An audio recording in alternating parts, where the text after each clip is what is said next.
My name is Richard Swanson. I'm a retired dentist from Bellevue, Washington.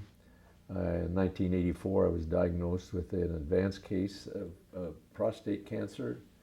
And how many years ago has that been now? It's 28 years, I think, since my diagnosis. I'd had surgery in 1984, a radical prostatectomy, which was not successful. In 1986, I had a second surgery to try to remove cancer that they had imaged in my abdomen.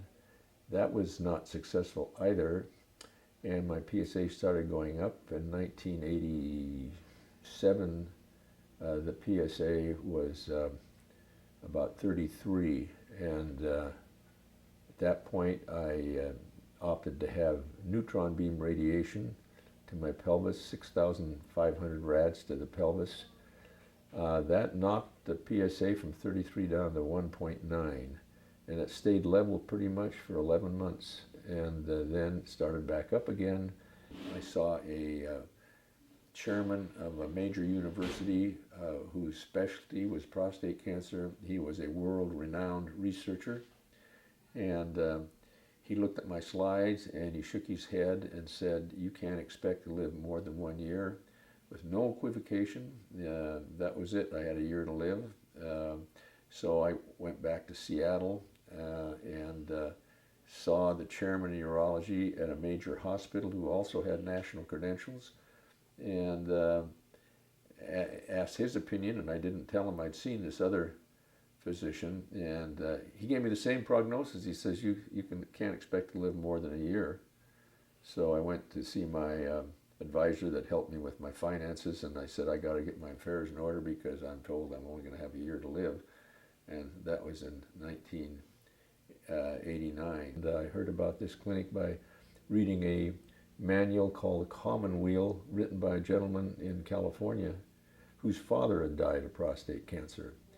And so this gentleman traveled the world and decided to visit alternative cancer treatments to help other patients. And he visited 31 clinics throughout the world and published this journal of his findings called Commonweal. It was quite a large volume, and he spent days and several days in each of these clinics, maybe even weeks in certain cases, and talked to patients. He talked to physicians and examined the clinic as far as the cleanliness was concerned, and the patients that were there. He interviewed patients and described the treatments and the clinic in this journal called Commonweal. And so I read this, and these 31 clinics, Germany and Mexico and Canada and all over the world. And the one that made the most sense to me was this clinic here in the Bahamas called Immune Augmenting Therapy. And so after reading that, I decided that this might be something that would be helpful for my case of cancer. When I first came here in 1989, I was taking my PSA every 2 weeks to follow the effectiveness of the treatment, and my PSA had been going up at a very rapid rate. 2 weeks after I arrived here, the PSA stopped going up and eventually went down about 50%. At about a 50% drop. I also had pain in my groin, right where my tumor was located, and so to me, that's pretty solid evidence that initially I had a very positive reaction against the cancer and was able to lower my PSA. If it starts growing rapidly again, may have to go on some stronger treatments, which I want to try to avoid because they have toxic side effects. You don't necessarily die of prostate cancer. Sometimes you die of the side effects of the treatment. And when you get towards end-stage prostate cancer, you have to take chemotherapy. or additional radiation, and then your immune system is debilitated. So I would encourage anybody to try to come here first and have your immune system treated, and then maybe try other treatments. But it's just the reverse. They take the other treatments, the other toxic treatments first, and then come here when everything else is, no longer works for them. My immune system is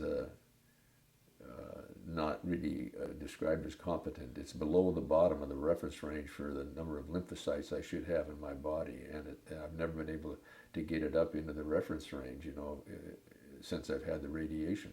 And but nevertheless, it's still, I've had a benefit even in the face of the fact that my immune system is not what it really should be.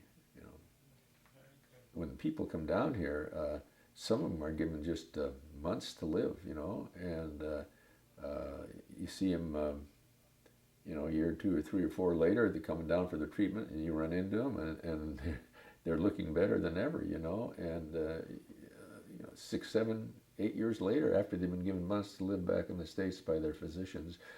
So, there's just too many of these cases. I know that's anecdotal evidence, but there's just too many of them that I've seen that kind of underscore the fact that this treatment does work. I've gone, 22 years, I think, since that dire prognosis, and I think that part of that success has been being able to come here twice a year. I come twice a year for 2 weeks. Initially, you have to come 8 weeks, but after that, I've been coming twice a year, 2 weeks at a time, and we kind of make a vacation out of it in addition to getting the therapy. And I'll probably continue to do that, as long as I can. I come from Seattle, so it's a long plane trip, but I wouldn't be doing this if I didn't think that this was a benefit to me.